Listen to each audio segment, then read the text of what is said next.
Sudhagad education सोसायटीचे पूर्व प्राथमिक, प्राथमिक, माध्यमिक व उच्च माध्यमिक विद्यालय कळंबोली मराठी, हिंदी, इंग्रजी, उर्दू माध्यम यांच्या सौजन्याने शैक्षणिक व्हिडिओमध्ये आपलं सर्वांचं स्वागत आहे.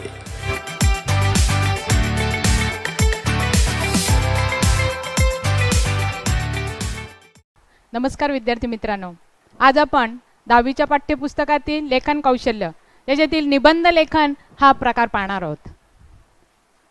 बघा, भाषेच्या अभ्यासातील लेखन कौशल्यात निबंध लेखन हा अत्यंत महत्त्वाचा घटक आहे. वाचन, लेखन, सराव यातून निबंध लेखनाची क्षमता विकसित होत असते. आपण निबंध लिहितो म्हणजे काय करतो? बघा, आपण निबंध लिहितो म्हणजे दिलेल्या विषयानुरूप आपले विचार, आपल्या भावना, आपल्या कल्पना, आपले अनुभव, आपले वाचन, आपले निरीक्षण, आपले आकलन या गोष्टी शब्दबद्ध करत असतो. आपण निबंध लिहितो म्हणजेच काय करतो तर आपले विचार, आपल्या भावना, आपल्या कल्पना, आपले अनुभव, आपले वाचन, आपले निरीक्षण आणि आकलन या गोष्टी शब्दबद्ध करत असतो. मग बघा, काय करत असतो? या गोष्टी शब्दबद्ध करत असतो. मग निबंध म्हणजे काय तर शब्दांची योग्य गुंफण करणे, शब्दांची योग्य गुंफण करणे म्हणजेच निबंध होय. नि अधिक बंध म्हणजेच निबंध. बघा, इथं काय दिलंय? शब्दांची योग्य गुंफण करणे म्हणजे निबंध. नि अधिक बंध म्हणजे निबंध. बघा, एक साधं उदाहरण घेऊया आपण. एक फुलारी, बागकाम करणारा माळी, तो बागेमध्ये काम करत असतो. त्याच्या बागेमध्ये अनेक प्रकारची फुले येत असतात.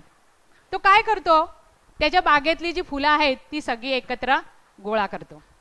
त्याच्यातील त्या फुलांची तो वर्गवारी करतो. काही चांगली फुलं, काही थोडी खराब फुलं, त्यापेक्षा खराब फुलं. म्हणजेच काय करतो? चांगली, सुंदर आणि सुवासिक फुलं ही तो एकत्र जमा करतो आणि त्याचे सुंदरसे हार तयार करतो. काय करतो? तो धाग्यामध्ये त्या फुलांची गुंफण करतो. मग तशाच प्रकारचं काम आपल्याला निबंध लेखनात करायचं आहे. काय करायची? शब्दांची योग्य गुंफण करणे म्हणजेच निबंध. मग ते फुलाऱ्याने जे काम केलंय ते आपल्याला करायचं आहे. मग निबंध लेखन म्हणजे काय तर संचय, निवड, काय बघा, संचय, निवड आणि गुंफणे म्हणजेच निबंध लेखन होय. काय करायचं? विचारांची गुंफण करायची आहे आणि त्यानुसार आपण निबंध लिहायचा आहे. मग निबंध लेखन म्हणजे तरी काय तर निबंध लेखन म्हणजे विचारांची विषयानुरूप केलेली मुद्देसूद मांडणी. आता निबंध लेखनाची व्याख्या बघा. निबंध लेखन म्हणजे विचारांची विषयानुरूप केलेली मुद्देसूद मांडणी म्हणजेच निबंध होय. मग विषयानुरूप केलेली मुद्देसूद मांडणी म्हणजे तरी काय तर आपण काय करत असतो? स्वविचारांचे प्रकटीकरण करत असतो. काय करत असतो? स्वविचारांचे प्रकटीकरण करत असतो. स्वविचारांचे प्रकटीकरण म्हणजे तरी काय तर आपण पाहिलं विचार, भावना, कल्पना, अनुभव, वाचन, निरीक्षण, आकलन यासारख्या गोष्टींचं प्रकटीकरण हे निबंध लेखनामध्ये आवश्यक असतं. मग बघा, आता या निबंध लेखनाची वैशिष्ट्ये. निबंध लेखन, चांगला निबंध लेखन करायचं असेल तर त्याची वैशिष्ट्ये कोणती आहेत बरं? एक आकर्षक सुरुवात असावी. निबंध कोणताही असू दे पण त्याची सुरुवात जर आकर्षक असेल, निवड, संचय आणि गुंफण म्हणजेच काय जर माझी आई हा निबंध असेल तर तो निबंध लिहिताना एखाद्या कवितेच्या ओळीनं सुरुवात केली. स्वामी तिन्ही जगाचा आई विना विकारे, कवी माधव जुलियन यांनी म्हटलेलं आहे. त्या ठिकाणी निबंधाची सुरुवात जर अशा प्रकारे आकर्षक केली तर निबंध हा आपला अधिक चांगला होतो. दुसरं, एकात एक गुंफलेले संयुक्तिक मुद्दे. एक मुद्दा दुसऱ्या मुद्द्यावर आधारित असला पाहिजे, दुसरा मुद्दा तिसऱ्या मुद्द्यावर आधारित असला पाहिजे, तर तिसरा मुद्दा चौथ्या मुद्द्यावर आधारित असला पाहिजे. म्हणजेच काय? आरंभ, मध्य आणि शेवट. निबंध कसा लिहायचा? त्याचं मनामध्ये काय करायचं? गुंफण करायचे आहे. विचारांचे गुंफण करून त्या ठिकाणी प्रत्येक मुद्दा एकात एक गुंफलेला असला पाहिजे आणि त्याचा शेवट सुद्धा परिणामकारक असला पाहिजे. मग माझी आई आपण सुरुवातीला गेलं, त्याचा शेवट करायचा असेल, आई फक्त आमचंच पाहते असं नाही, माझ्या आजींची आणि आजोबांची सुद्धा सेवा शुश्रूषा करते. एवढंच नाही तर शेजाऱ्या पाजाऱ्यांना पण ती मदत करते. अरे तिला समाजसेवेची पण आवड आहे. फमू शिंदेने म्हटलेलं आहे, आई काय असते जगात, घरातल्या घरात गजबजलेलं गाव असते. अशा प्रकारे जर आपण त्याचा परिणामकारक शेवट केला तर निबंध हा नक्कीच चांगल्या प्रकारे होऊ शकतो. बघा आता 10वीच्या पाठ्यपुस्तकामध्ये आपल्याला 3 निबंधाचे प्रकार अभ्यासाला आहेत. एक प्रसंग लेखन किंवा अनुभव लेखन, त्यालाच अनुभव लेखन असं म्हणतात. 10वीच्या पाठ्यपुस्तकामध्ये आपल्याला 3 प्रकार अभ्यासाला आहेत. प्रसंग लेखन किंवा अनुभव लेखन, त्यालाच अनुभव लेखन असं म्हणतात. दुसरा आत्मवृत्तपर लेखन आणि तिसरा वैचारिक लेखन. 10वीच्या पाठ्यपुस्तकामध्ये आपल्याला 3 प्रकार अभ्यासाला आहेत. एक प्रसंग लेखन किंवा अनुभव लेखन, आत्मवृत्तपर किंवा आत्मनिवेदनपर आणि वैचारिक लेखन. हे 3 निबंध आपल्याला अभ्यासाला आहेत. त्यापैकी आज आपण प्रसंग लेखन, त्यालाच अनुभव लेखन असं म्हणतात, हा प्रकार आज आपण अनुभवणार आहोत. बघा आता प्रसंग लेखन, बघा प्रसंग लेखनाची व्याख्या पहा बरं. पाहिलेल्या एखाद्या दृश्याचे, व्यक्तीचे किंवा प्रसंगाचे चित्र हुबेहूब शब्दात रेखाटणे यालाच वर्णनात्मक निबंध असं म्हणतात. प्रसंग वर्णनात्मक किंवा प्रसंग लेखन म्हणजे तरी काय, तर पाहिलेल्या एखाद्या दृश्याचे, व्यक्तीचे किंवा प्रसंगाचे चित्र हुबेहूब शब्दात रेखाटणे यालाच वर्णनात्मक निबंध असं म्हणतात. आता या वर्णनात्मक निबंधामध्ये किंवा प्रसंग वर्णनात्मक निबंधामध्ये निरीक्षण शक्ती व लेखन शक्ती ह्या ज्या 2 गोष्टी आहेत या प्रसंग लेखनाच्या विकासासाठी अत्यंत महत्त्वाच्या ठरतात. कारण हा महत्त्वाचा घटक आहे, निरीक्षण शक्ती आणि लेखन शक्ती. या 2 गोष्टी प्रसंग लेखनामध्ये हा घटक अत्यंत महत्त्वाचा आहे. आता वर्णनात्मक किंवा प्रसंग लेखन म्हणजे तरी काय, तर त्याला आपण वर्णनात्मक निबंध म्हणतो. पाहिलेलं जसंच्या तसं उतरवण्याचा प्रयत्न करणे म्हणजेच वर्णनात्मक. आता यामध्ये कोणकोणते प्रकार येतात? प्रसंग वर्णनामध्ये कोणते प्रकार येतात? एक व्यक्ती वर्णन येतं. मग या व्यक्ती वर्णनामध्ये कोणते प्रकार येतात बघा बरं. माझी आई, आमचे प्राचार्य, आमची मोलकरीण, माझे बाबा, आमचे आजोबा यासारखे विषय या व्यक्ती वर्णनामध्ये येऊ शकतात. दुसरं पशुपक्ष्यांचं वर्णन. आता या पक्ष्यांच्या वर्णनामध्ये कोणकोणते प्रकार येतात पाहूया बरं. पाळीव प्राणी, पक्षी इत्यादीचं वर्णन या पशुपक्ष्यांच्या वर्णनामध्ये आपल्याला करता येतं. तिसरं स्थळ वर्णनात्मक.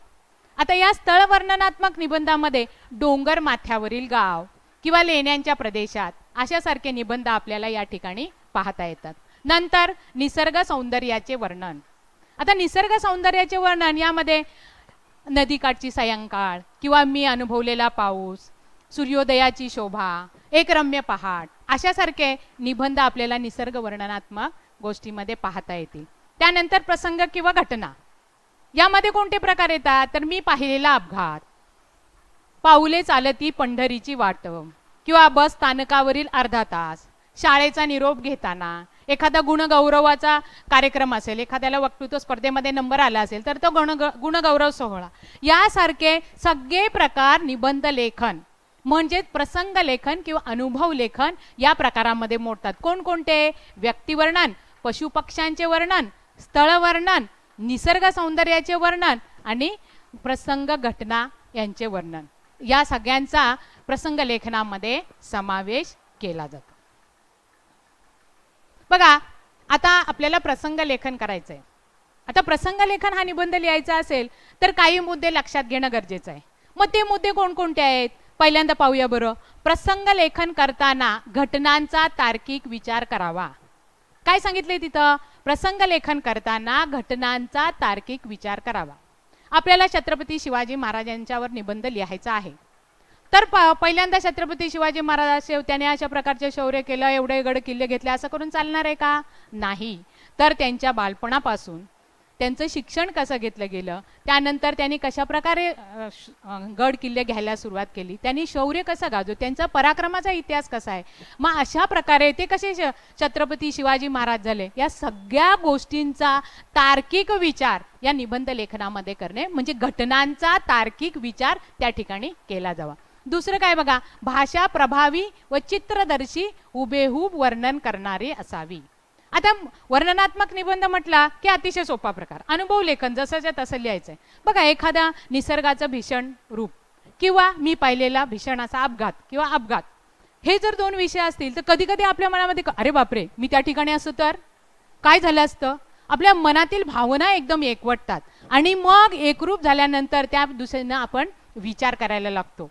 साहजिकच आपले कल्पना, आपले विचार, आपले अनुभव त्या ठिकाणी एकवटतात आणि त्या ठिकाणी एकवटल्यानंतर काय होतं की प्रभावी अशा प्रकारचं तो जो निबंध लेखन आहे तो कोरडं न राहता काय होतं, ती प्रभावी अशा प्रकारचं होतं, वाचकाच्या मनाला भेटतं. म्हणून इथं काय म्हटलंय, भाषा प्रभावी चित्रदर्शी हुबेहूब वर्णन करणारे. असं आपण जे पाहिलेलं आहे त्याची मनामध्ये गुंफण करायची, आरंभ, मध्य आणि शेवट कसा असला पाहिजे त्यानुसार भाषा प्रभावी चित्रदर्शी हुबेहूब वर्णन करणारी असावी. आता इथे तिसरा प्रकार कोणता सांगितलाय बघा, प्रसंग लेखन करताना तिसरा कोणता मुद्दा महत्वाचा आहे, भाषा सोपी असावी, खूप अलंकारिक नसावी.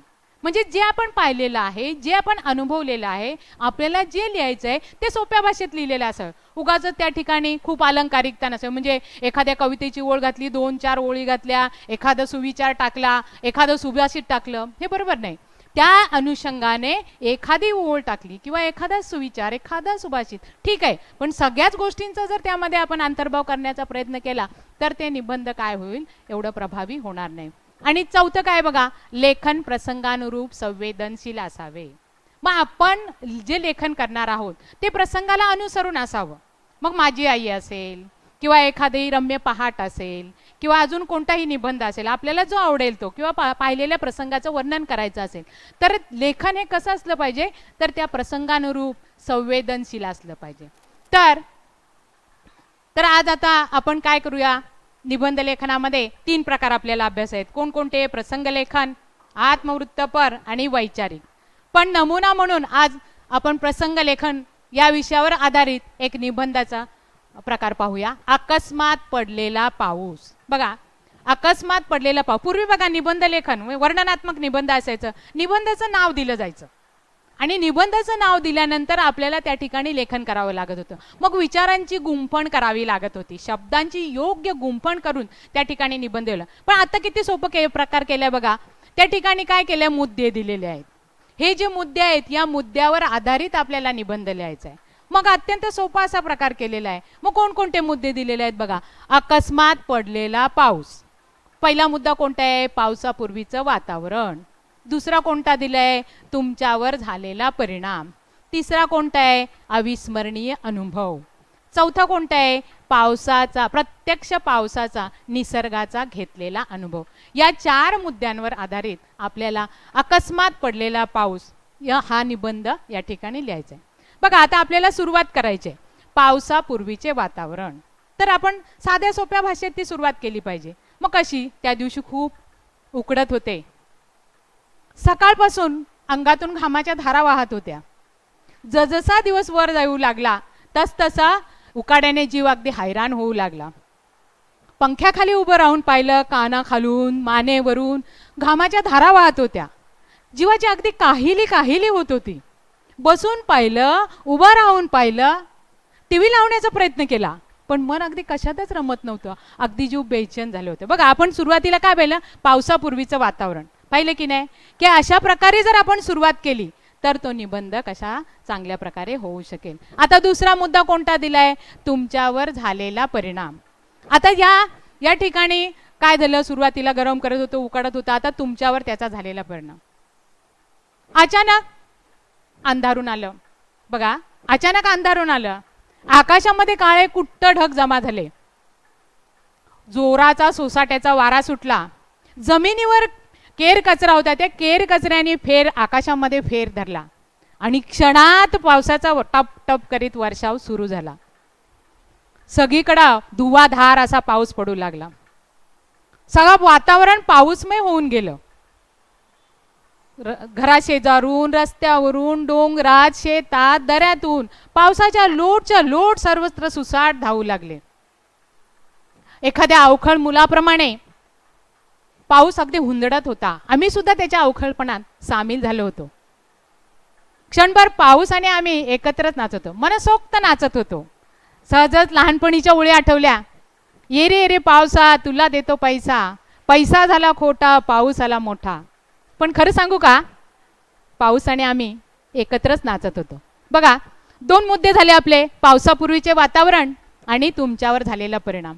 किती सोप्या पद्धतीने मांडण्यात, तुम्हाला हवं ते तुम्ही मांडू शकता. मी माझ्या छोटंसं मांडण्याचा प्रयत्न केला, पण तुम्ही तुमच्याकडे बरीच शब्दसंपदा असेल तर ते सुद्धा तुम्ही त्याच्यामध्ये मांडू शकता. त्यानंतर तिसरा मुद्दा दिलाय बघा, अविस्मरणीय अनुभव. आता त्या पावसाचा, अविस्मरणीय अचानक आलेल्या पावसाचा अनुभव कसा आला? हा पावसाचा अनुभव काही वेगळाच होता. एरवी असा पाऊस आला असता तर दारे खिडक्या बंद करून घरात बसले असते, रस्त्यावर असते तर रेनकोट घातला असता, छत्री उघडली असती. जास्तच पाऊस आला असता तर एखाद्या दुकानाचा किंवा हॉटेलचा आसरा घेतला असता. पण आज मात्र वेगळंच घडत होतं, कारण पाऊस आणि आम्ही एकत्रच होतो. पाऊस आमच्यात शिरला होता की आम्ही पावसात शिरलो होतो हेच तर कळत नव्हतं. बघा, पाऊस आमच्यात शिरला होता की आम्ही पावसात शिरलो होतो हेच कळत नव्हतं. बाजूचं झाड तर अगदी शेंड्यापासून तर बुंद्यापर्यंत निथळत होतं. सहज मी माझ्या मित्रांकडे पाहिलं, अरे त्यांची अवस्था सुद्धा त्या झाडासारखीच झाली होती. त्यांच्या नाकावरून, नाकाच्या शेंड्यावरून, हनुवटीवरून, केसातून सारखं पाणी निथळत होतं. खरं सांगू का, हे दृश्य मनाला खूप आनंद देत होतं. बघा, किती साध्या सोप्या भाषेमध्ये 3 मुद्दे मांडले बरं आपण. पावसापूर्वीचं वातावरण, तुमच्यावर झालेला परिणाम आणि अविस्मरणीय असा अनुभव. आता शेवटी वळूया, प्रत्यक्ष पावसाचा व निसर्गाचा घेतलेला अनुभव. पावसाच्या या शीतल स्पर्शाने जीव अगदी सुखावला होता. बघा, पाऊस पडला होता, कारण मगाशी काय अवस्था होती ते माहिती आहे आपल्याला. पावसाच्या या शीतल स्पर्शाने जीव अगदी सुखावला होता. मन निवांत होऊन गेलं होतं. काय झालं होतं? मन निवांत होऊन गेलं. आता थोड्या वेळापूर्वीची परिस्थिती होती आणि आता पहा, काय परिस्थिती आहे. पावसानं हा कायापालट घडून आणला होता. ही किमया फक्त पाऊसच करू शकतो. ही किमया फक्त पाऊसच करू शकतो. आणि म्हणून पाऊस हा ईश्वराचाच अवतार आहे. काय आहे? पाऊस हा ईश्वराचाच अवतार आहे. मनाच्या आत खोलवर मनाच्या आत खोलवर स्पर्श करण्याची ताकद कशात आहे? या पावसात आहे. म्हणजे अशा प्रकारे अकस्मात पडलेला पाऊस आपल्या मनाला कसा भावला हे साध्या सोप्या भाषेमध्ये आपल्याला या ठिकाणी वर्णन करता येईल. मग एकंदरीत काय, तर निबंध कोणताही असू दे, त्या ठिकाणी आपल्याला त्याची काय केलं पाहिजे, शब्दांची योग्य गुंफण अशा प्रकारे त्या ठिकाणी करायची आहे. पावसापूर्वीचे वातावरण, तुमच्यावर झालेला परिणाम, अविस्मरणीय असा अनुभव आणि प्रत्यक्ष पावसाचा घेतलेला अनुभव. आता तुम्हाला निबंध लेखन ज्यावेळी लिहायला येतं, प्रसंग लेखन हा अतिशय सोपा प्रकार आहे. मग तो लिहित असताना काय करायचं आहे, ते विचार, भावना, कल्पना, अनुभव या सगळ्या गोष्टी एकत्र करायच्या आहेत आणि त्यानुसार निबंधाचं लेखन करायचं आहे. एवढंच नाही तर घटनांचा तार्किक विचार कशा प्रकारे केला. या निबंध लेखनामध्ये काय केलं जातं, तर घटनांचा तार्किक विचार केला जातो. भाषा सोपी असावी, जास्त अलंकारिक नसावी. तिसरं आपण पाहिलं की त्या ठिकाणी भाषा कशी असली, चित्रदर्शी हुबेहूब वर्णन करणारे असावी. अधिक ती काय असली पाहिजे, संवेदनशील असली पाहिजे. म्हणून जर 10वीच्या अभ्यासक्रमामध्ये आपण पाहिलं तर पूर्वी 5 मार्काला हा निबंध यायचा, आता 7 मार्काला येतो. शिवाय आपल्याला त्या ठिकाणी मुद्दे दिले जातात आणि ह्या मुद्द्यांच्या आधारे आपल्याला त्या ठिकाणी निबंध लिहायचा असतो. बघा, आता स्वाध्यायासाठी तशाच प्रकारचा निबंध आपण घेतलेला आहे. महापुराचे थैमान या विषयावर पुढील मुद्दे विचारात घेऊन लेखन करा. जसं आता आपण पाहिलं अकस्मात पडलेला पाऊस, त्याचप्रमाणे या ठिकाणी हा स्वाध्यायाला निबंध दिलेला आहे. काय दिलंय? महापुराचे थैमान. आता हे जे मुद्दे आहेत, नदीला पूर येणे, मुसळधार पाऊस आणि विजांचा कडकडाट, त्यानंतर लोकांचे टेकडीवर स्थळांतर, माणसे गुरे पाण्यात वाहत जाणे, शाळेचे नुकसान होणे आणि मनाला अतिशय विषण्ण वाटणे म्हणजे वाईट वाटणे, यासारख्या गोष्टींचे मुद्दे घेऊन त्या ठिकाणी आपल्याला प्रसंग लेखन हा भाग अभ्यासता येतो. मग 10वीच्या पाठ्यपुस्तकामध्ये जर आपण निबंध लेखनाचा जर विचार केला तर अतिशय सोपा प्रकार, प्रसंग लेखन हा अतिशय सोपा प्रकार लिहायला. आपण जे पाहिलेलं आहे, जे अनुभवलेलं आहे ते तसं लिखाण करण्याचा प्रयत्न आपण त्या ठिकाणी करत असतो. आणि अशा प्रकारे विविध प्रकारचे मुद्दे घेऊन त्या मुद्द्यांच्या आधारे आपल्याला निबंध लेखन करता येतं. मग विद्यार्थी मित्रांनो, तुम्ही नक्कीच अशा प्रकारे मी ज्याप्रमाणे साध्या सोप्या भाषेमध्ये सांगितलं, तुमच्याकडे शब्दसंपदा भरपूर आहे, पण उगाचच भरपूर निबंध लिहिला त्याला काही अर्थ नाही. प्रत्येक मुद्दा घेऊन त्या मुद्द्यानुरूप काही गोष्टींचं वर्णन करणं हे त्या ठिकाणी गरजेचं असतं. मग अशा प्रकारे हा निबंध तुम्ही नक्की लिहिण्याचा प्रयत्न करणार आणि लिहिणार हे मी याची आशा बाळगते. धन्यवाद.